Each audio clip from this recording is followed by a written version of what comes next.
श्रीमद् भागवत महापुराण से संबंधित प्रसंग है। प्रथम वंदना।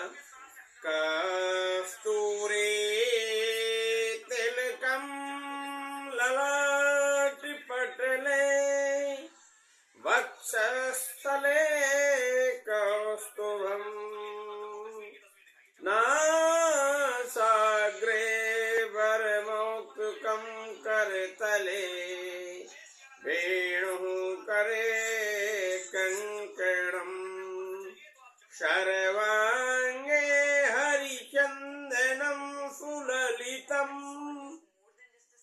कंठे च मुक्तावली गोपश्री परवेष्टितो विजयते गोपाल चूड़ामणि। इस प्रकार से भगवान का स्वरूप है। कस्तूरी का तिलक लगाए हुए हैं, ललाट मस्तक में, वक्षस्थले कौस्तुभ मणि पर माला पहने हुए हैं, छाती में, और नासाग्रे वरमौक्तिकम, नाक के सामने मोती की झलक रही है, और वेणु करे कंकणम, सुंदर मालाएं पहने हुए हैं। सर्वांगे हरिचंदनम, भगवान के पूरे शरीर में सुंदर सुगंधित मलिया चंदन लगा हुआ है। ऐसे गोपश्री परमेष्टो विजयते, गोपीबाल गोपिकाओं के साथ में रास विलास करने वाले कि हमारे भगवान कृष्णचंद्र, आनंद कंद कृष्णचंद्र भगवान हमारे प्रति कृपा बनाए रखे। इस प्रकार से भक्ति महारानी का कल प्रसंग हुआ। आज भागवत के महात्म्य से के पढ़ने से, वाचन से क्या हुआ, तो एक आत्माराम दुबे थे, उनके संतान नहीं थी। उन्होंने जाके गंगा जी के किनारे खड़े होकर के और अनशन किया या मरणासन्न अवस्था में बैठ गए। बोले तो एक महापुरुष संत निकले, उन्हें क्यों इल्जाम दे रहे हो? उन्हें कहा मेरे पुत्र नहीं है, इस पुत्री का दर्शन करना उचित नहीं है। अब तो उन्होंने कहा जाओ घर। तो उन्हें संत के कहने पर उन्हें कहा कि मैं, अगर आपके पास कोई उपाय है तो हमें पुत्र प्राप्ति का उपाय बताइए, नहीं तो मैं अपने प्राण त्याग दूंगा। इस पर कहने से उन्होंने बहुत समझाया कि तुम्हारे 3 जन्म तक ही संतान योग नहीं बन रहा है। बोले तो मैं आपको आत्महत्या का प्रायश्चित लगेगा, मैं अभी प्राण दे रहा हूँ गंगा जी में। तब उन्होंने एक फल दिया और बोले जाओ ये अपनी पत्नी को दे देना, जिससे तुम्हें पुत्र प्राप्ति होगी। आए ब्राह्मण जी और उन्होंने जाकर के अपनी पत्नी से कहा, उसका नाम धुंधली था। तो उसने जो है कहा कि ये उचित नहीं है, संतान से बड़ा कष्ट होगा।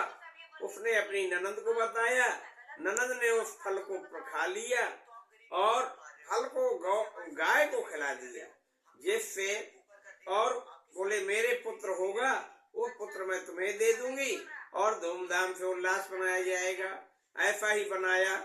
समय आने पर चक्रार पंक्ति गच्छत भाग्य पंक्ति, तो इस प्रकार से समय के अनुसार पुत्र हुआ, फल खिलाया था।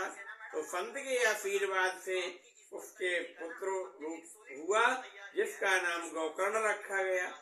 और वो धुंधली से एक धुंधकारी नाम का पुत्र हुआ, उसका धुंधकारी नाम रखा गया। वो बहुत धूम मचाता था और माता पिता को बहुत कष्ट दिया। गोकर्ण भगवान अपना वेद अध्ययन करने के लिए बद्री नारायण तरफ चले गए और धुंधकारी बड़ा दुखित कष्ट दिया माता पिता को। अंत में उन्होंने उनकी वेश्याओं से संबंध शादी की और उसका वहीं पर उन्होंने उसका धन पूरा ले लिया और उसी मकान महल में उसको गाड़ दिया।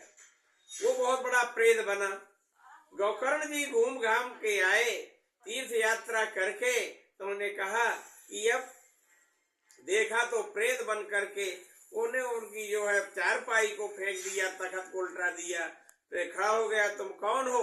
धुंधकारी कहता है, अहम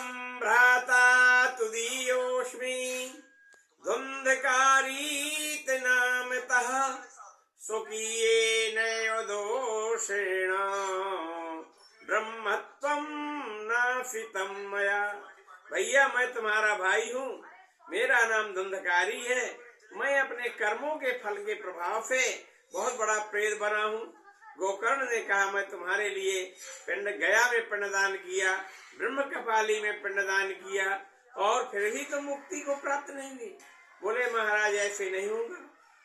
तब फिर गोकर्ण ने अपने मोहल्ला वालों में सभी लोग परेशान थे गांव के, उन्होंने सब चंदा एकत्र किया और श्रीमद् भागवत महापुराण की कथा साप्ताहिक गोकर्ण ने सुनाई और धुंधकारी को संकल्पित करके साध का बांध करके और उसको आवाहित कर दिया।